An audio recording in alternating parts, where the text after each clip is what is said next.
ସେହି ଜଙ୍ଗଲରେ ଟିକି ଚଢ଼େଇ ସବୁଠାରୁ ଧନୀ ପକ୍ଷୀ ଥିଲା। ରାନୁ କାଉ ଟିକି ଚଢ଼େଇ ଘରେ ଚାକରାଣୀ କାମ କରୁଥିଲା। ରାନୁ କାଉ ଟିକି ଚଢ଼େଇର ରୋଷେଇ ଘର ସମ୍ଭାଳୁଥିଲା। ଆଉ ମିଠୁ ଶୁଆ ଟିକି ଚଢ଼େଇର ବଗିଚା ସମ୍ଭାଳୁଥିଲା। ଆଉ ପାରା ବଜାରରୁ ଜିନିଷ ପତ୍ର ବିକା କିଣା କରିବାର କାମ କରୁଥିଲା। ମିଠୁ, ତମେ ତମ ମାଲିକାଣୀକୁ କହି ତମର ଟିକେ ଦରମା ବଢେଇ ଦଉନ। ଏତିକି ପଇସାରେ ଘର ଚଳିବା ବହୁତ କଷ୍ଟ ହେଇ ପଡୁଛି। ଆରେ ଚାନ୍ଦିନୀ, ତମେ ଜାଣିନ କି ଚଢେଇ ମାଲିକାଣୀ ବର୍ଷକୁ ଥରେ ଦରମା ବଢାନ୍ତି। ମୁଁ ଏବେ କେମିତି ତାଙ୍କୁ କହିବି? ତାହେଲେ ମିଠୁ, ତମେ ଗୋଟେ କାମ କରୁନ, ଚଢେଇ ମାଲିକାଣୀ ଘର ବଗିଚାରୁ ସବୁଦିନ କିଛି କିଛି ଫଳ ଚୋରି କରି ନେଇ ଆସ। ଏତେ ବଡ ବଗିଚା, କିଏ ଜାଣିପାରିବ? ନାଇଁ ନାଇଁ ଚାନ୍ଦିନୀ, ମୁଁ ଚୋରି କରିପାରିବିନି। ମତେ କଣ ଦିନେ ଦି ଦିନ ପାଇଁ ସେଠି କାମ କରିବାର ଅଛି? ମତେ ତ ସବୁଦିନ ପାଇଁ ସେଠି କାମ କରିବାର ଅଛି। ହ୍ୟାଲୋ ଜଗୁ, ନେ ପୁଅ ନେ, କ୍ଷୀରି ଖାଇଦେ।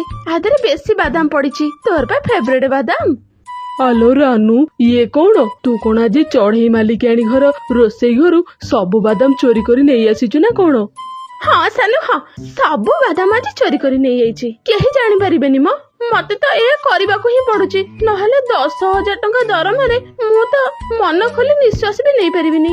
ଆଲୋ ରାନୁ, ଏଇଟା ତ ଠିକ କଥା, ହେଲେ ତୁ ସବୁତକ ବାଦାମ କାଇଁ ଚୋରି କରି ଆଣିଲୁ? ଯଦି କିଛି ଗଡବଡ ହେଇଗଲା ତାହେଲେ? ନାଇଁ ମ ସାନୁ, ସେମିତି କିଛି ବି ହବାର ନାହିଁ, କେହି ଜାଣିପାରିବେନି। ଆଉ ଗୋଟେ ସପ୍ତାହ ଗଲେ ମୁଁ ପାରାକୁ କହିଦେବିନି ଆଉ ବାଦାମ ଆଣିବା ପାଇଁ। ବଣ୍ଟି, ତମେ ଟିକେ ଚଢେଇ ମାଲିକାଣୀ ସହିତ କଥାବାର୍ତ୍ତା ହୁଅ। ମୁଁ ଖାଲିଟାରେ ଘରେ ବସି ରହୁଛି। ମୋ ପାଇଁ ଯଦି କିଛି କାମ ଥିବ ତାହେଲେ ମୁଁ ବି ଯାଇ କରିବି। ହଉ ହଉ ବବଲି, ସୁବିଧା ସୁଯୋଗ ଦେଖି ମୁଁ ଚଢେଇ ମାଲିକାଣୀଙ୍କ ଆଗରେ କଥାଟା ପକେଇବି। ଏବେ ଚାଲ ଶୋଇପଡିବା, ରାତି ଅନେକ ହେଇଗଲାଣି। ତାପରେ ପାରା 2 ଜଣ ଶୋଇ ପଡିଲେ। ସକାଳୁ ସକାଳୁ ଉଠି ପାରା ପୁଣି ଟିକି ଚଢେଇ ଘରକୁ କାମରେ ଚାଲିଗଲା। ମାମା ମାମା, ମୁଁ ହାଲୁଆ ଖାଇବି। ଆଜି ଟିକେ ରାନୁ ଚାକରାଣୀକୁ କହି ମୋ ପାଇଁ ଟିକେ ହାଲୁଆ ତିଆରି କରିଦିଅ। ଲୁଲୁ, ହଉ ଠିକ ଅଛି, ରହ ରହ, ମୁଁ ଏବେ କହୁଛି। ତାପରେ ଟିକି ଚଢେଇ ତ ଖାଲି ମାତ୍ର 2ଟା ତାଳି ମାଇଲା, ଆଉ ରାନୁ କାଉ ଆସି ହାଜର ହେଇଗଲା। ଚଢେଇ ମାଲିକାଣୀ, ହଁ ହଁ କୁହନ୍ତୁ, କଣ ହୁକୁମ ଅଛି? ଆରେ ରାନୁ, ମୋ ପୁଅର ହାଲୁଆ ଖାଇବାକୁ ଭାରି ଇଚ୍ଛା ହଉଛି। ଜଲ୍ଦି ଜଲ୍ଦି ତା ପାଇଁ ହାଲୁଆ ତିଆରି କରିଦିଅ। ହେଲେ ମାଲିକାଣୀ, ଘରେ ତ ବାଦାମ ନାହିଁ, ସରିଯାଇଛି। ଠିକ ଅଛି, ମୁଁ ଏବେ ପାରାକୁ କହି ବାଦାମ ମଗଉଛି। ମାମା, ବାସ୍ ସେତିକି ଥାଉ, ଏବେ ହାଲୁଆ ତିଆରି ହେଇଗଲା। ରୋଷେଇ ଘରେ ବାଦାମ ନାହିଁ, ସରିଯାଇଛି। ରାନୁ ଚାକରାଣୀ, ତମକୁ କେତେ ଥର କହିଲେଣି, ଯଦି ଘରେ କିଛି ସରିଯାଉଛି ତାହେଲେ ଜଲ୍ଦି ପାରାକୁ କହି ଅର୍ଡର କରିଦିଅ। ତମର ଏସବୁ କାମରେ ଏତେ ଢିଲା କଣ ପାଇଁ? ମାଲିକାଣୀ ସରି, ମତେ କ୍ଷମା କରିଦିଅନ୍ତୁ, ଆଉ କେବେ ଏମିତି ଭୁଲ ହବନି। ଠିକ ଅଛି, ଏବେ ଯାଅ ତମେ ଏଠୁ, ମୁଁ ପାରା ସହିତ କଥା ହଉଛି। ତାପରେ ରାନୁ କାଉ ମୁଣ୍ଡର ତଳକୁ କରି ସେଇଠାରୁ ଚାଲିଗଲା। ତାପରେ ଟିକି ଚଢେଇ ପାରା ପାଖକୁ ଗଲା। ପାରା, ଜଲ୍ଦି ବଜାର ଯାଅ, ଆଉ 5 କିଲୋ ବାଦାମ ନେଇକି ଆସ। କ୍ଷମା କରିବେ ମାଲିକାଣୀ, ହେଲେ ମୁଁ କାଲି ତ ରୋଷେଇ ଘର ପାଇଁ ବାଦାମ ଆଉ ଅନ୍ୟ କିଛି ରୋଷେଇ ସାମଗ୍ରୀ ଆଣିଥିଲି। ଯଦି ସରିଯାଇଛି ତାହେଲେ ଯାଉଛି ପୁଣି ଆଣିଦେବି। କଣ କହିଲ ପାରା? କାଲି ବାଦାମ ଆସିଥିଲା, ତମର ଠିକ ମନେ ଅଛି ତ? ନା ନା ମାଲିକାଣୀ, ମୁଁ କିଛି ବି ଭୁଲୁନି। ଯଦି ପାରିବେ ଆପଣ ରାନୁ ଚାକରାଣୀ କି ପଚାରି ପାରିବେ, ମୁଁ କାଲି ହିଁ ସବୁ ରାସନ ଜିନିଷ ଆଣିଥିଲି। ତାପରେ ଟିକି ଚଢେଇ ରାନୁ କାଉକୁ ଡାକିଲା, ଆଉ ପାରା ରାନୁ କାଉ ସହିତ କଥା ହେଲା। ହ୍ୟାଲୋ ପାରା, ମୁଁ ମାନୁଛି କାଲି ସବୁ ରୋଷେଇ ଜିନିଷ ତୁ ଆଣିଥିଲୁ, ହେଲେ ବାଦାମ ତ ତା ଦେହରେ ନଥିଲା। ଚଢେଇ ମାଲିକାଣୀ, ମତେ ଲାଗୁଛି ଏ ମୋଟା ପାରା ବାଦାମର ପଇସା ବୋଧେ ଖାଇଯାଇଛି। କାଳି କାଉ, ଭଲରେ କହିଦଉଛି, ମୋ ଉପରେ ଦୋଷ ଜମା ଲଦନି। ମୁଁ କାଲି ହିଁ ବାଦାମ ଆଣିଥିଲି, ପୁଣି 5 କିଲୋ। ହଁ ଆଣିଥିଲୁ, ତାହେଲେ ତ ଘରକୁ ନେଇଯାଇଥିବୁ। ଚଢେଇ ମାଲିକାଣୀ, ମୁଁ ସତ କହୁଛି, ବାଦାମ ରୋଷେଇ ଘରେ ପହଞ୍ଚିନି। ପାରା ଆଉ ରାନୁ କାଉ ଦୁହେଁ ଦୁହିଁଙ୍କ ଉପରେ ଦୋଷ ଲଦୁଥିଲେ। ସେଇ ସମୟରେ ମିଠୁ ଶୁଆ ବଗିଚାରୁ ଫଳ ତୋଳିକି ଆଣି ପହଞ୍ଚିଲା, ଆଉ ସେମାନଙ୍କର ସବୁ କଥା ଶୁଣିଲା। ହଁ ହଁ ଚଢେଇ ମାଲିକାଣୀ, ଏ କାଉ ଠିକ କଥା କହୁଛି। କାଲି ହିଁ ପାରା କହୁଥିଲା ଏତିକି ପଇସାରେ ଘର ଚଳୁନି, ନିଜ ସ୍ତ୍ରୀ କି ଆଣି କାମରେ ଲଗେଇବ ବୋଲି। ପାରା, ତମେ ଏମିତି କରିପାରିଲ? ମୁଁ ସବୁ ବର୍ଷ ତ ତମ ମାନଙ୍କର ଦରମା ବଢାଉଛି, ହେଲେ ତମେ ଶେଷରେ ଚୋରି କଲ। ତମକୁ ଏବେ ମୁଁ କାମରୁ ବାହାର କରିଦଉଛି, ଯାଅ ଘରେ ବସ। ଏମିତି କହି ଚଢେଇ ମାଲିକାଣୀ ସେଇଠାରୁ ଚାଲିଗଲେ। ପାରା ମନ ଦୁଃଖରେ ଘରେ ଯାଇ ପହଞ୍ଚିଲା, ହେଲେ ରାନୁ କାଉ ତ ଆଜି ଭାରି ଖୁସି ଥିଲା। ଜାଣିଲ ସାନୁ, ଆଜି ପୁରା ମଜା ଆସିଗଲା। କାଲି ଯୋଉ ମୁଁ ବାଦାମ ଚୋରି କରି ଆଣିଥିଲି ପାରା ସତ ସତ କଥା ଚଢେଇ ମାଲିକାଣୀକୁ କହିଦେଲା। ଦେଖିଲା ତ ସତ କହିବା ଲୋକର କି ଅବସ୍ଥା ହେଲା। ବିଚରାର ଚାକିରି ଚାଲିଗଲା। ଯଦି ନିଜ ମୁହଁଟା ବନ୍ଦ ରଖିଥାନ୍ତା ତାହେଲେ କଣଟା ଅସୁବିଧା ହେଇଯାଇଥାନ୍ତା। ହଉ ହଉ ରାନୁ, ଭାରି ଭଲ ହେଲା। ତୁ ଗୋଟେ କାମ କର, ତା ଜାଗାରେ ତୁ ମାଲିକାଣୀକୁ କହି ମତେ ରଖିଦେ। ମୁଁ ଘରେ ବେକାରଟାରେ ବଉଚି। ହଉ ଲୋ ସାନ ହଉ, କାଲି ମୁଁ ମଉକା ଦେଖି ମାଲିକାଣୀଙ୍କ କାନରେ କଥାଟା ପକେଇଦେବି। ଜଲ୍ଦି ଜଲ୍ଦି ସିଙ୍ଗଡ଼ା ଗୁଲାବଜାମୁ ସବୁ ଖାଇଦେଲ, ନହେଲେ ଥଣ୍ଡା ହେଇଯିବ। ଭାରି ମୁସ୍କିଲରେ ମୁଁ ଏସବୁ ଚୋରି କରିକି ଆଣିଛି। ଏମିତି ସେ କାଉର ପରିବାର ଟିକି ଚଢେଇ ଘରୁ ଚୋରି କରି ଆଣି ଖାଉଥିଲେ। ଆଉ ଏପଟେ ପାରାର ପରିବାର ବହୁତ ଦୁଃଖରେ ଥିଲେ। ବଣ୍ଟି, ହେଇ ଦେଖ, ମୁଁ ଚାକିରି କରିବାକୁ ବାହାରିଥିଲି। ଆମର ଦୁର୍ଭାଗ୍ୟ, ତମ ଚାକିରିଟା ଚାଲିଗଲା। ଏବେ ଆମେ ଘର ଖର୍ଚ୍ଚ କେମିତି କରିବା, ଘର କେମିତି ଚଳେଇବା? ବବଲି, ତମେ ଚିନ୍ତା କରନି, କାଲି ମୁଁ ମୋ ପାଇଁ କାମ ପୁଣି ଖୋଜିଦେବି। ଏମିତିରେ କିଛି ଦିନ ବିତିଗଲା। ରାନୁ କାଉ ଚଢେଇ ମାଲିକାଣୀକୁ କହି ସାନୁ କାଉକୁ କାମରେ ରଖିଦେଇଥିଲା। ଏବେ ରାନୁ କାଉର କିଛି ବି ଚିନ୍ତା ନଥିଲା। ସେମାନେ ଟିକି ଚଢେଇ ସହିତ ବହୁତ ବେଇମାନି କରୁଥିଲେ। ଧୀରେ ଧୀରେ ନିଜର ଛୋଟ ଘରକୁ ଗୋଟେ ବଡ ଘରରେ ପରିଣତ କରିଦେଲେ। ଅଏସ ଆରାମରେ ଜୀବନ ବିତଉଥିଲେ ସେ କାଉମାନେ। ମିଠୁ, ଚଢେଇ ମାଲିକାଣୀ ତମ ସହିତ କିଛି ଠିକ କରୁନାହାନ୍ତି। ଆମ ପଡୋଶୀ କାଉ ମାନଙ୍କୁ 2 ଗୁଣା ଦରମା ଦଉଛନ୍ତି, ହେଲେ ତମର ଯେତିକି ହିଁ ସେତିକି। ନାଇଁ ନାଇଁ ଚାନ୍ଦିନୀ, ଚଢେଇ ମାଲିକାଣୀ କେବେ ବି ଭେଦଭାବ କରନ୍ତିନି। ଆରେ ମିଠୁ, ତମେ ଟିକେ ନିଜ ଆଖି ଖୋଲ ଆଉ ଭଲରେ ଦେଖ। କାଉ ମାନଙ୍କ ହାଲତ କିଛି ଦିନ ତଳେ କଣ ଥିଲା ଆଉ ଏବେ କଣ ହେଲାଣି। ଚାନ୍ଦିନୀ, ତମେ ତ ସତ କଥା କହୁଛ। ଏତେ ବଡ ଘର, ଦାମୀ କାର ଆଉ ନିଜ ପାଇଁ ଗୋଟେ ବଗିଚା ବି କିଣି ଦେଇଛନ୍ତି। କିଛି ତ ଅଛି, ମୁଁ ଜଲ୍ଦି ଏସବୁର ପତା ଲଗେଇବି। ସେଇ ଦିନ ଠାରୁ ମିଠୁ ଶୁଆ କାଉ ମାନଙ୍କ ଉପରେ ନଜର ରଖିବା ଆରମ୍ଭ କରିଦେଲା। ଏପଟେ ରାନୁ କାଉ ରୋଷେଇ ଘରୁ ସଉଦା ପତ୍ର ବସ୍ତାରେ ଭର୍ତ୍ତି କରି କାଉକୁ ଲୁଚେଇକି ଦଉଥିବାର ମିଠୁ ଶୁଆ ମୋବାଇଲରେ ଭିଡିଓ କରିଦେଲା। ଆଉ ସାନୁ କାଉର ହିସାବ ବି ମିଠୁ ଶୁଆ ନଜର ରଖୁଥିଲା। ଆରେ ମିଠୁ ମାଳି, ମତେ ଲାଗୁଛି ତମର ନଜର ଆଜିକାଲି ବଗିଚା ଉପରେ କମ୍ କିନ୍ତୁ ଘରେ ବେଶୀ ରହୁଛି। ଲାଗୁଛି ମତେ ଅନ୍ୟ କୌଣସି ଏକ ମାଳି ଖୋଜିବା ପାଇଁ ପଡିବ। ନାଇଁ ନାଇଁ ମାଲିକାଣୀ, ମୁଁ ତ କେତେ ଦିନ ହବ ପ୍ରମାଣ ଖୋଜୁଥିଲି, ଏବେ କିନ୍ତୁ ପାଇଯାଇଛି। ହେଇ ଦେଖନ୍ତୁ।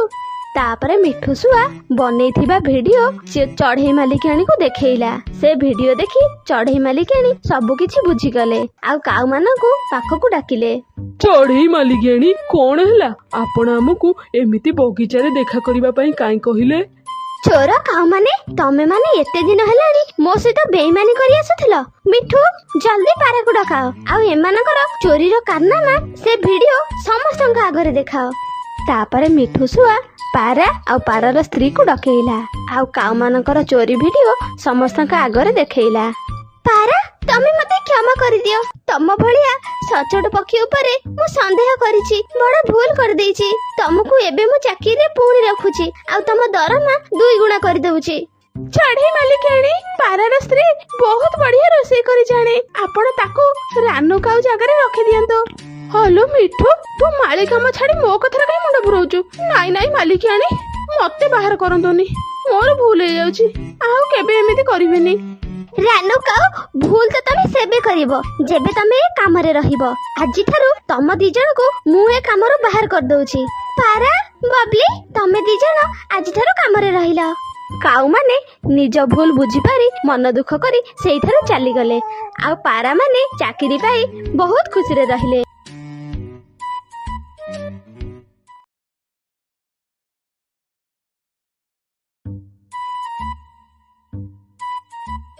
ମଧୁବନ ଜଙ୍ଗଲରେ ବଣ୍ଟି ପାରା, ବବଲି ପାରା ଆଉ ତାଙ୍କର ଗୋଟେ ଛୋଟ ପୁଅ ଛୋଟୁ, ସେମାନେ ମିଶିକି ରହୁଥିଲେ। ସେଇ ପାରାର ପରିବାର ବହୁତ ଖୁସିରେ ରହୁଥିଲେ। ତାଙ୍କ ଘର ବି ବହୁତ ସୁନ୍ଦର ଥିଲା। ଆଜି ବଣ୍ଟି ପାରା କୌଣସି ଏକ କାମରେ ବିଦେଶକୁ ବାହାରିଥିଲା। ବବଲି, ଶୁଣ, ମୁଁ ଘରେ ନଥିବା ସମୟରେ ତମେ ଟିକେ ସାବଧାନ ହେଇ ରହିବ ଆଉ ମୋ ପୁଅ ଛୋଟୁର ବହୁତ ଧ୍ୟାନ ରଖିବ। ଯଦି ପାଗ ଖରାପ ହୁଏ ତାହେଲେ ବାହାରକୁ ବାହାରିବନି। ମୁଁ ଜଲ୍ଦି ଫେରି ଆସିବି। ହଁ, ମୁଁ ତମକୁ ଅପେକ୍ଷା କରିବି। ଏମିତି କହି ବଣ୍ଟି ପାରା ବିଦେଶକୁ ବାହାରିଗଲା। ସେଦିନ ଜଙ୍ଗଲରେ ପାଗ କିଛି ଅଲଗା ପ୍ରକାର ଲାଗୁଥିଲା। ଯେମିତି ଲାଗୁଥିଲା ହଠାତ୍ ପାଗ ବଦଳିବାର ସମ୍ଭାବନା ଅଛି। ସେଇ ପାରାର ପଡୋଶୀରେ 2ଟା କାଉ ରହୁଥିଲେ, ସାନୁ କାଉ ଆଉ ରାନୁ କାଉ। ସେମାନେ ଦୁଷ୍ଟ ପ୍ରକୃତିର ଥିଲେ। ସାନୁ, ହେଇ ମୋ କଥା ଟିକେ ଶୁଣିଲ। ସେ ବଣ୍ଟି ପାରା ବିଦେଶକୁ ବାହାରି ଗଲାଣି। ଚାଲ ଆମେ ଗୋଟେ କାମ କରିବା, କିଛି ନା କିଛି ଖେଳ କରି ସେ ମୋଟି ପାରାକୁ ଘରୁ ବାହାର କରିଦବା, ଆଉ ତାଙ୍କ ଘରକୁ ଆମେ ଆମ କବ୍ଜା କରି ନେବା। ହଁ ରାନୁ, ମୋ ପାଖରେ ଗୋଟେ ବଢିଆ ଉପାୟ ଅଛି ଯୋଉଥିରେ ବାଡି ଭାଙ୍ଗିବନି, ହେଲେ ସାପ ନିଶ୍ଚୟ ମରିବ। ସାନୁ, ମୋ ପ୍ୟାରା ସ୍ୱାମୀ, ମୁଁ ତ ଜାଣିଥିଲି ମୋ ସ୍ୱାମୀ ସାନୁ କାଉ ମୁଣ୍ଡରେ ନିଶ୍ଚିନ୍ତ କିଛି ନା କିଛି ଉପାୟ ନିହାତି ଆସିବ। ହଉ, ଆଉ ଡେରି କରନି, ସାଙ୍ଗେ ସାଙ୍ଗେ ମତେ କହିଲ କି ଉପାୟ ତମେ ଭାବିଛ? ଦେଖ ରାନୁ, ଆଉ ସମୟ ନାହିଁ, ତୁ ମୋ ସାଙ୍ଗରେ ଚାଲେ। ବାଟରେ ଗଲା ବେଳେ ମୁଁ ତତେ ସବୁ କହିବି। ତାପରେ ସାନୁ କାଉ ରାନୁ କାଉକୁ ନେଇ ବବଲି ପାରା ଘରକୁ ଗଲା।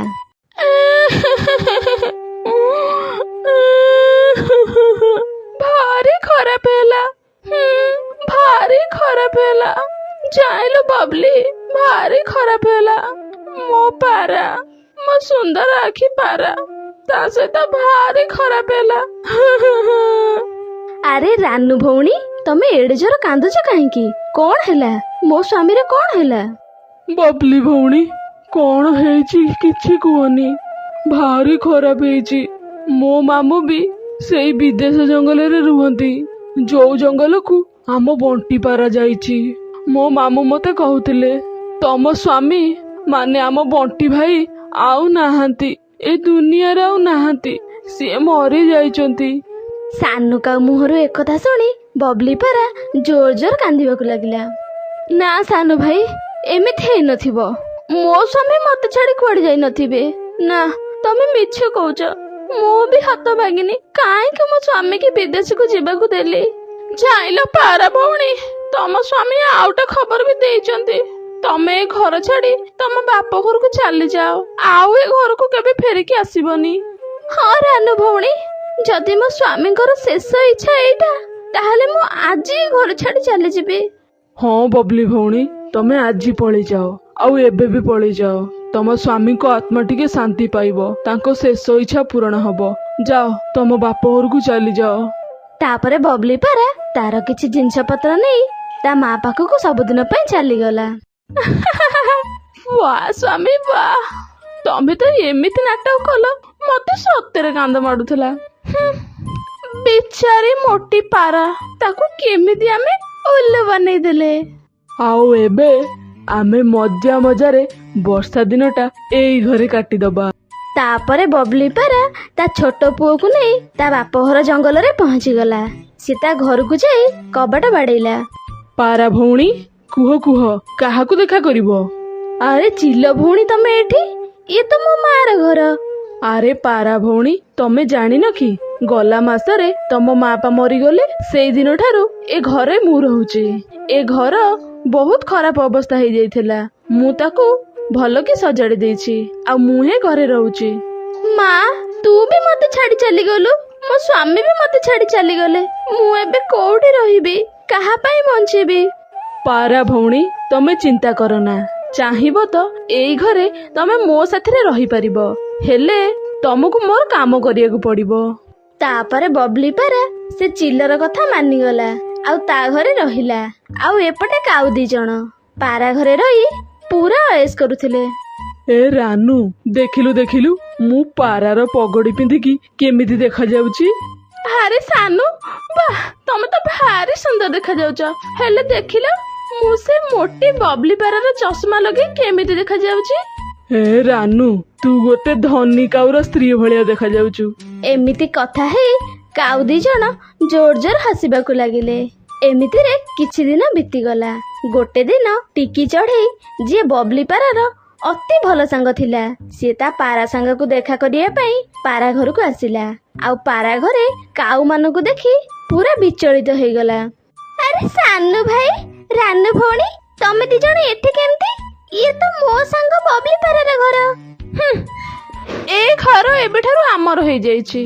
ସେ ପାରାର ସ୍ୱାମୀ ମରିଯାଇଛି, ଆଉ ସିଏ ତା ବାପ ଘରକୁ ଚାଲି ଯାଇଛି, ତା ମା ପାଖକୁ।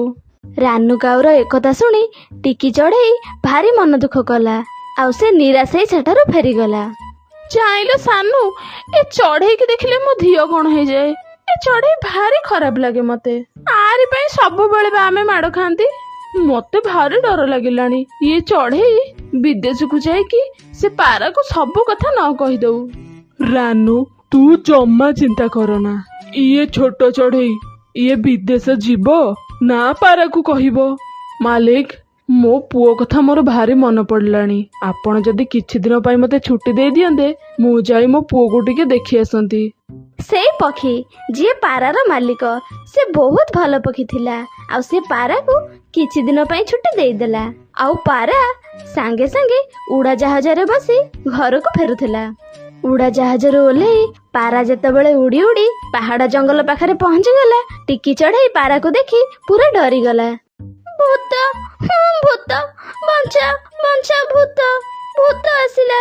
ଟିକି ଚଢେଇ ଏମିତି ହଉଥିବାର ଦେଖି ପାରା ଟିକି ଚଢେଇ ପାଖକୁ ଗଲା। ପାରା ଭାଇର ଭୂତ, ମତେ ଖାଅନି, ମତେ ଛାଡି ଦିଅ ପାରା ଭାଇ ଭୂତ। ଆରେ ଟିକି ଭଉଣୀ, ଇଏ କଣ? ମୁଁ ବା ତମ ପାରା ଭାଇ। ଆଉ ମତେ ଦେଖି ତମେ ଏମିତି ଭୂତ ଭୂତ କାହିଁ କହୁଛ? ମୁଁ କଣ ଭୂତ କି? ତମେ ପାରା ଭାଇ ହେଲେ ମତେ ତ ସେ କାଉ କହିଲା, ରାନୁ କାଉ, କି ତମେ ମରି ଯାଇଛ ବୋଲି। ଆଉ ବବଲି ଭଉଣୀ ବି ଏ କଥା ଶୁଣି ସେ ତା ମାଙ୍କ ପାଖକୁ ଚାଲି ଯାଇଛନ୍ତି। ସେ ତା ବାପ ଘରେ ଯାଇ ରହୁଛନ୍ତି। ଆରେ ଚଢେଇ ଭଉଣୀ, ଇଏ କେମିତି ସମ୍ଭବ? ମୁଁ ତ ପୁରା ଭଲ ଅଛି। ମୁଁ ଏବେ ବିଦେଶରୁ କାମ କରି ଫେରିଲି। ଇଏ ନିଶ୍ଚୟ ସେ ଦୁଷ୍ଟ କାଉ ମାନଙ୍କର ମନ୍ଦ ପ୍ରକୃତି। ବୁଝିଲି ବୁଝିଲି। ମୁଁ ଏବେ ଯାଉଛି ବବଲିକୁ ତା ବାପ ଘରୁ ନେଇ ଆସ। ତାପରେ ବଣ୍ଟି ପାରା ଟିକି ଚଢେଇକୁ ଏମିତି କହିଦେଇ ସେଇଠୁ ସିଧା ବବଲି ପାରାର ବାପଘର ଜଙ୍ଗଲକୁ ଗଲା। ବବଲି ସେତେବେଳେ ତା ଛୋଟ ପୁଅକୁ ବସେଇ ଦେଇ ଚିଲର ବାସନ ଧୋଉଥିଲା। ସେଇ ସମୟରେ ପାରା ଯାଇ ପହଞ୍ଚିଲା। ବବଲି, ବବଲି ତୁ ଏଠି କଣ କରୁଛୁ? ତମେ ବଞ୍ଚିଛ? ଆରେ ଦେଖୁଛୁ ତ, ମୁଁ ତୋ ଆଖି ସାମ୍ନାରେ ଅଛି। ତତେ କିଏ କହିଲା କି ମୁଁ ମରିଯାଇଛି ବୋଲି?